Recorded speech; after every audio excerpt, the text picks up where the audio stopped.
Hello everyone, welcome to गणित Gurukul and this is Yogesh Garg. तो इस वीडियो में हम लोग डिस्कस करने वाले हैं अंडर रूट के बारे में। दो it may sound very simple, it might look like very simple but it is not. First of all, आपकी स्क्रीन पे जो आपको क्वेश्चन दिख रहा है, इसका आंसर क्या होगा? टेल मी, क्या लगता है आपको इसका आंसर क्या होगा? Now it is very, I am very sure about it, majority of students will say it is equal to +-3, right? But let me tell you this, it is wrong, ये गलत है।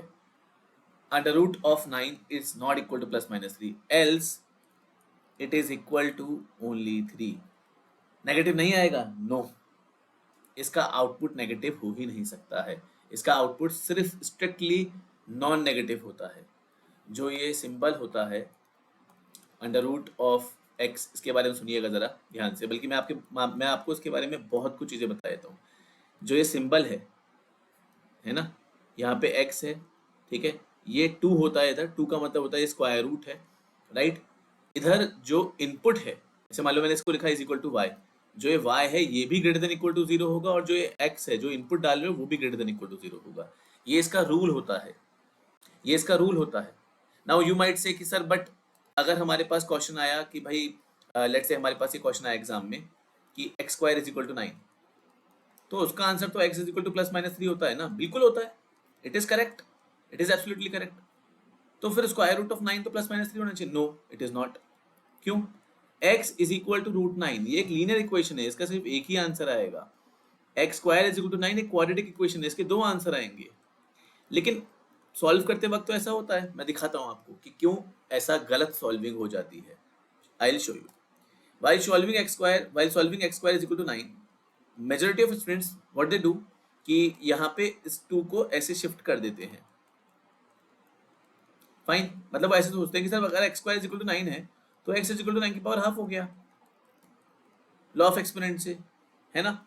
यानी कि x इज इक्वल टू √9, और क्योंकि इसका answer +-3 आना चाहिए तो इसलिए +-3, that's why this symbol √9 is equal to +-3। No, actually ये मिस्टेक इसलिए हो गई क्योंकि आपने सेकंड स्टेप गलत लिख दिया।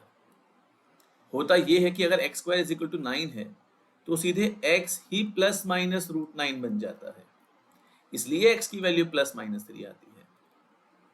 अब यू माइट से कि सर पर ऐसा क्यों, आप यहाँ पे प्लस माइनस क्यों लिख रहे हो? देखिए, ये जो इक्वेशन है x² इज इक्वल टू 9, ये x² - 9 इज इक्वल टू 0, उसको ऐसे लिख सकते हो। अब आप x² - 9 को x² - 3 का स्क्वायर लिख सकते हो, और x² - 3 का स्क्वायर x + 3 इंटू x - 3 ऐसा हो जाएगा, इज इक्वल टू 0। दो क्वांटिटी का अगर प्रोडक्ट 0 है तो दोनों में से कोई भी 0 हो सकता है, तो x + 3 भी 0 हो सकता है और x - 3 भी 0 हो सकता है। तो इसलिए x की वैल्यू -3 भी आ सकती है और x की वैल्यू +3 भी आ सकती है। तो आप समझ पा रहे हो, ये लॉजिक था दो आंसर आने का, not that thing. Under root of 9 this is called as square root of 9, it is called as positive square root, its output can't be equal to -3, ये -3 हो ही नहीं सकता है।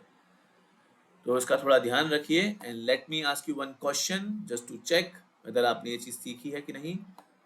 Tell me what is the value of under root of 25? It won't be equal to +-5, my dear students, it won't be equal to +-5, it will be equal to 5, only 5।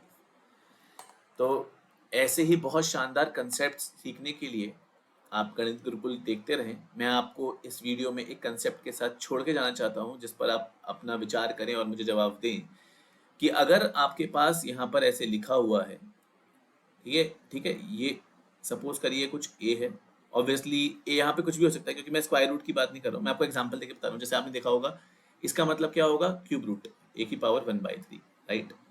तो इसी तरीके से अगर यहाँ पर कोई भी a है और ये x है, राइट, तो ये x क्या क्या हो सकता है? ऑप्शंस हैं। क्या ये x कोई भी रियल नंबर हो सकता है? कैसा भी real number, negative, positive, fraction, rational number, कुछ भी? या फिर ये सिर्फ एक रैशनल नंबर होना चाहिए, या फिर ये एक होल नंबर होना चाहिए, या फिर ये एक नेचुरल नंबर होना चाहिए, एंड लास्ट ऑप्शन कि ये नेचुरल नंबर होना चाहिए but greater than equal to 2, मतलब क्या क्या ये 1 भी नहीं हो सकता है? मतलब इस पे आप विचार करिएगा और बताइएगा, ठीक है? चैट में कमेंट करना इस बात के बारे में और हम इस पर नेक्स्ट वीडियो अपनी डिस्कस करेंगे। सो आप लोग इसी तरह की वीडियो देखते रहिए, अपना गणित गुरुकुल को फॉलो करते रहिए। मैं बहुत जल्द ही एक बैच स्टार्ट करने का भी सोच रहा हूँ, जिसके अंदर मैं इस तरह के कंटेंट और भी डिस्कस करूँ, ठीक है? मैं आपको लास्ट स्लाइड एक बार फिर से दिखा देता हूँ, शायद वीडियो बनाते वक्त लास्ट स्लाइड में कुछ रह गया होगा। Just a minute, I hope आपको भी पूरी स्लाइड दिख रही होगी। हाँ, थोड़ा सा पार्ट हाइड हो गया था, ठीक है। आई होप आपको अभी पूरा सब कुछ दिख रहा होगा, ठीक है। So stay tuned, keep watching Ganit Gurukul, we will meet in next video. Bye bye.